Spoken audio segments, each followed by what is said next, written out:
रामकृष्ण हरी. ओम नमः शिवाय. नवनाथ भक्तीचा पुढचा कथाभाग. गेल्या वेळी आपण श्रवण केलं चौरंगीनाथ त्याची स्थापना यांनी गुहेमध्ये केली. गोरक्षनाथांनी तिथे तो तपश्चर्येला लागला. त्याचं संपूर्ण शरीर हे वाळवीनी भक्षण करून च्यवन ऋषींच्या सारखी परिस्थिती झाली. वाळवीनी संपूर्ण शरीर पोखरून काढलं होतं. फक्त डोळे व्यवस्थित होते आणि मुख व्यवस्थित होतं, कारण मंत्रजप चालू होता. तिकडनं गोरक्षनाथ आणि मच्छिंद्रनाथ निघाले आणि दत्तगुरूंच्या भेटीसाठी गिरनार पर्वतावर येऊन पोचले. आणि गुरु दत्तात्रेयांनी जेव्हा मच्छिंद्रनाथ आलेले पाहिलं तेव्हा त्यांना इतका आनंद झाला आणि मच्छिंद्रनाथांनाही गुरु दत्तात्रेयांना पण परमानंद झाला. बऱ्याच कालावधीनंतर दोघांची भेट होत होती काय. आणि त्या मच्छिंद्रनाथांनी आनंद विभोर होऊन गुरु दत्तात्रेयांच्या चरणी स्वतःला झोपून दिलं. दत्तात्रेयांनी त्यांना छातीशी धरलं, दोघांची दृश्य काढली, अलाई बलाई घेतली. आणि मग मध्यंतरीच्या कालावधीमध्ये काय काय घटनाक्रम घडला या सगळ्यात एकमेकांना श्रुत केलं काय. एकमेकांच्या संगतीमध्ये त्यांचा वेळ मोठा छान चालला होता काय. आणि त्याच्यानंतर असे 6 महिने व्यतीत झाले. आणि त्याच्यानंतर गोरक्षनाथांनी श्री गुरु दत्तात्रेयांच्याकडे आज्ञा मागितली, महाराज आता आम्हाला आज्ञा द्यावी काय. आपल्या संगतीचा 6 महिने लाभ झाला, पण आता आम्ही पुन्हा तीर्थ यात्रा करू इच्छितो काय. या सगळ्या कलियुगामध्ये जन्मलेल्या लोकांचं जे अज्ञान आहे तर ते सगळं निवटण्यासाठी म्हणूनच आम्ही जन्मधारण केलेलं आहे, आपण जाणता आहात. तेव्हा आपण आता आम्हाला अनुज्ञा द्यावी, आता आम्ही मही लंघून येतो. आणि श्री गुरु दत्तात्रेयसुद्धा पुढचा कथाभाग सगळा काय घडणार आहे तो ओळखतात आणि आनंदाने दोघांना आशीर्वाद देतात. त्यांचा आशीर्वाद घेऊन मच्छिंद्रनाथ आणि गोरक्षनाथ निघतात. गिरनार पर्वतावरून खालती उतरतात आणि काशीचा मार्ग धरतात. उतरल्याबरोबर मच्छिंद्रनाथ मान वळवून गिरनार पर्वताकडे बघत असतात काय. माझ्या मातेला मी अंतरलो. कारण मच्छिंद्रनाथ हे त्यांचा नवनाथातलं आद्य बाळ असतं श्री गुरु दत्तात्रेयांचं. त्यांच्यापासून नवनाथ संप्रदाय सुरुवात झाला. आणि ते तिकडनं निघतात. मार्गक्रमणा करत करत ते येतात. त्यांना जायचं असतं काशीमध्ये, पण वाटेमध्ये प्रयाग लागतं. प्रयागात येतात ते बरं का. आणि प्रयागस्थानी ते येतात आणि त्यांना काय दिसतं की या प्रयाग इथला जो राजा असतो त्याचं नाव असतं त्रिविक्रम. तर हा त्रिविक्रम राजा त्या दिवशी मृत्यू पावलेला असतो. आणि त्याच्यामुळे हा अत्यंत प्रजावत्सल राजा असल्यामुळे त्यांची संपूर्ण प्रजा ही शोकमग्न झालेली असते. सगळेजण शोक करत असतात. आणि ते गुर्जर देशी चाल सघन रुदन घेती मोल देऊन तसं नसतं बरं का. गुर्जर देशामध्ये अशी चाल प्रसिद्ध आहे म्हणे काय की त्यांच्याकडे आपण ते रुदाली म्हणून एक चित्रपट आला होता, बघितला असेल काय, की ते पैसे देऊन छाती पिटून रडणाऱ्या स्त्रियांना बोलवून घेतात. कोण गेलेलं आहे ते नातेवाईक वगैरे काही नसतात काय, भाड्याने रडायला सांगतात त्या स्त्रियांना. म्हणजे नातेवाईकांना जरा मायेचा ओलावा कमी असावा बहुतेक. त्याच्यामुळे त्यांना रुदाली त्यांना बोलवून घेऊन पैसे देऊन त्यांच्याकडनं रडून घ्यावं लागत असेल. हे 4 लोकांना कळावं आम्हाला किती शोक झाला.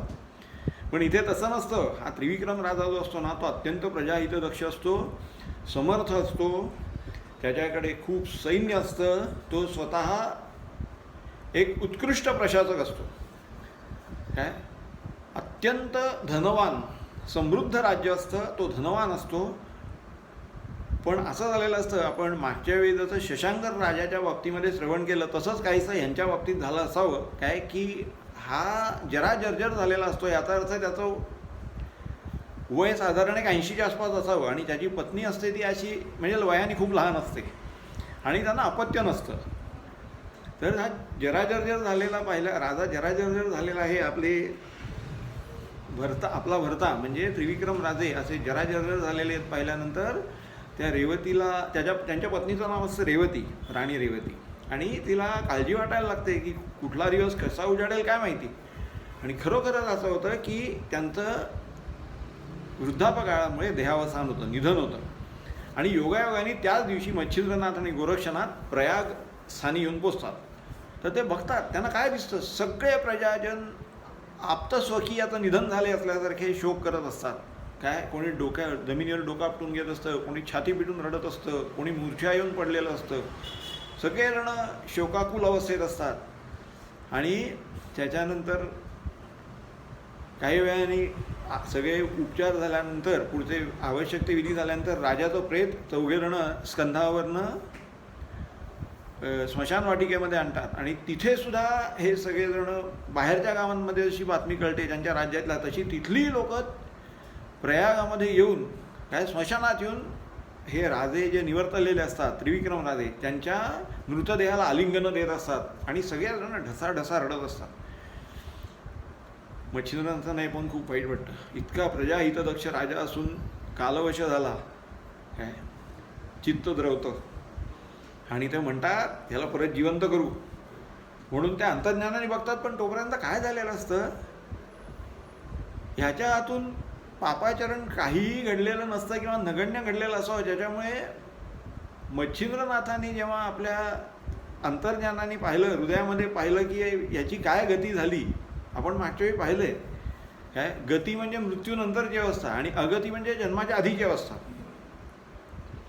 बरं का. भगवान कोणाला म्हणतात, 6 त्यांचे लक्षणं सांगितली होती, व्याख्या सांगितली होती, त्याच्यामध्ये ऐकलेलं आहे आपण, पुनरुक्ती नको. तर यांची काय गती झाली त्रिविक्रम राजाची म्हणून ते आतमध्ये बघतात. तर त्यांच्या तेवढ्यात लक्षात येतं की त्रिविक्रम राजाचा जो आत्मा असतो तो देह सोडून जातो, पण त्याला आता मुक्ती मिळालेली आहे, काय त्याचा परमात्म्याशी संयोग झालेला आहे. आता त्याला तो आत्मा परत देहगत करून ह्याला उठवायचं म्हटलं त्रिविक्रम राजाला तर शक्यच नसतं, कारण त्याचा आता मुक्ती मिळालेली आहे त्याला. त्याच्यामुळे त्यांची इच्छा असून सुद्धा ते काही बोलत नाहीत आणि ते शांत राहतात. पण गोरक्षनाथ जेव्हा हे बघतात तेव्हा गोरक्षनाथांच्या चित्तामध्ये मोहाचा स्फोट होतो. स्त्रिया पाहिल्यानंतर त्यांना मोह होत नाही बरं का, पण जेव्हा प्रजाजनांचा शोक पाहतात तेव्हा गोरक्षनाथांना मोह होतो. अरे रे रे, याच्यातनं यांना बाहेर काढलं पाहिजे. आणि गोरक्षनाथ म्हणतात मच्छिंद्रनाथांना उद्देशून, म्हणे महाराज तुम्ही यांना जिवंत करा त्रिविक्रम राजाला. मच्छिंद्रनाथ नकार देतात, म्हणजे तुम्ही जर त्याला जिवंत केलं नाही, गोरक्षनाथ म्हणतात तर मी जिवंत करीन. मच्छिंद्रनाथ म्हणतात तेवढं सामर्थ्य तुझ्यात नाही. गोरक्षनाथ म्हणतात सामर्थ्य नाही म्हणता माझ्यात, मी जर त्याला जिवंत करू शकलो नाही या राजाला, काय त्याचा आत्मा परत देहगत करू शकलो नाही तर काय काय म्हणतात नाही आहे का, मी अग्निकाष्ठ भक्षण करीन. जयद्रथाला जर मी उद्या रात्रीपर्यंत संध्याकाळपर्यंत शोधून त्याला कंठस्नान घातलं नाही तर मी अग्निकाष्ठ भक्षण करीन. महाभारतामध्ये अभिमन्यूला जेव्हा हे 6 जण मारतात आणि जयद्रथ त्याचं देहावसान झाल्यानंतर अभिमन्यूच्या शरीराला लाथ मारतो, हे जेव्हा अर्जुनाला कळतं तेव्हा त्यांनी प्रतिज्ञा केलेली असते, उद्या संध्याकाळपर्यंत जयद्रथाला शोधून कंठस्नान घातलं नाही तर अग्निकाष्ठ भक्षण करीन.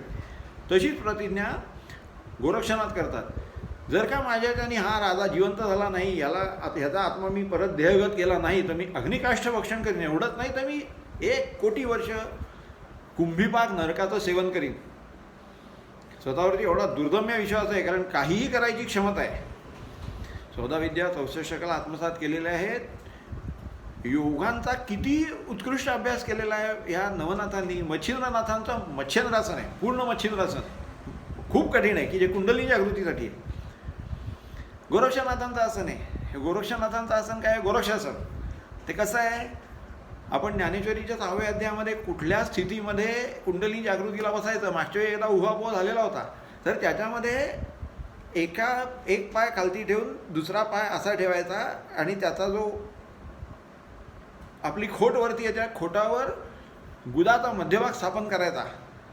ही ज्ञानेश्वरीमध्ये सांगितलेली अवस्था ग्रहण करायला, त्याच्यासाठी कुंडलिनी जागृतीसाठी. त्याच्यामुळे काय होतं की कालांतराने जेव्हा तिन्ही बंध लावले जातात आणि पुढच्या काही गोष्टी त्यांनी आचार्याला सांगितलेल्या आहेत, त्याच्यानंतर ह्यासी गौण नाम वज्रासन म्हणिपे, तर ती जी अवस्था आहे त्याच्यामुळे शरीराच्या आतमध्ये एवढ्या मोठ्या प्रमाणावर उष्णता निर्माण होते की त्याच्यामुळे कुंडलिनी जागृती होते, असं 6व्या अध्यायाच्या निरूपणामध्ये ज्ञानेश्वर माऊलींनी सांगितलेलं आहे. पण हे जे आपण पाय असे करतो ते पाय असे करून बुधापर्यंत आणणं महाकर्म कठीण आहे. सातत्याने जे योगाभ्यास करतात, जे निराहारी आहेत किंवा अत्यंत मोजका आहार घेतात आणि ज्यांनी आपल्या चित्तवृत्ती उत्कृष्ट प्रकारे आवरून धरलेले आहेत, जे सातत्याने कठोर आत्मपरीक्षण करतात, कुठेही अभ्यासामध्ये जर कमी पडलो तर तो भरून काढायचा आटोकाट प्रयत्न करतात, अशा लोकांना दीर्घ कालावधीनंतर हे गोरक्षासन जमू शकतं. त्याच्यामध्ये कसं असतं की हे दोन्ही पाय जे असतात ना ते असे सरळ उभे करायचे आणि त्याच्यानंतर उलटे, म्हणजे हे आतमध्ये आणि हा जो भाग आहे ना तो पुढे येईल बरं का, असं उलटं बसायचं म्हणजे गोरक्षासन. एवढी प्रज्ञावान ही सगळी नवनाथ मंडळी असतात. त्याच्यामुळे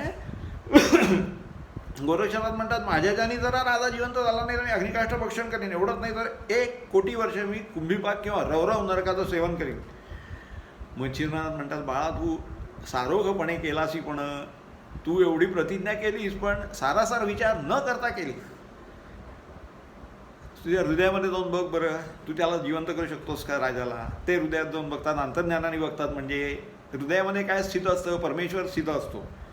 काय तुम्ही जेव्हा आतमध्ये बघू शकता, तुमची जेव्हा तेवढी योग्यता होते, त्याच्यानंतर तुम्हाला तुमच्या मनात जो विषय असेल त्याचा संपूर्ण इतिहास आणि पुढची अवस्था, आपली भविष्य ज्योतिष, हे सगळं हृदयामध्ये दिसतं. अंतर्ज्ञानाने जाणू शकता. त्यांनीच अंतर्ज्ञानाने जाणणं असं म्हणतात. ते अंतर्ज्ञानाने बघतात आणि त्यांना लक्षात येतं की या राजाचा आत्मा हा परमेश्वराशी एकरूप झालेला आहे, तद्रूप झालेला आहे, काय मुक्ती मिळालेली आहे. आता तो देहगत कसा करणार? धर्मप्रश्न पडला. आता ते काय करणार? मित्रांनो, आज आपण इथे थांबू. काय आता ते देहत्याग करणार की त्याला जिवंत करणार? मग चिंद्रनाथ त्याच्यावरती काही जर का उपाययोजना करू शकले तर, नाहीतर यांना त्याप्रमाणे अग्निकाष्ठ भक्षण करायला लागतील की काय? हा जो सगळा उद्बोधक कथाभाग आहे तो आपण आता पुढच्या भागामध्ये श्रवण करू. आज आपण मला अनुज्ञा द्या, आज आपण इथे थांबू. राम कृष्ण हरी.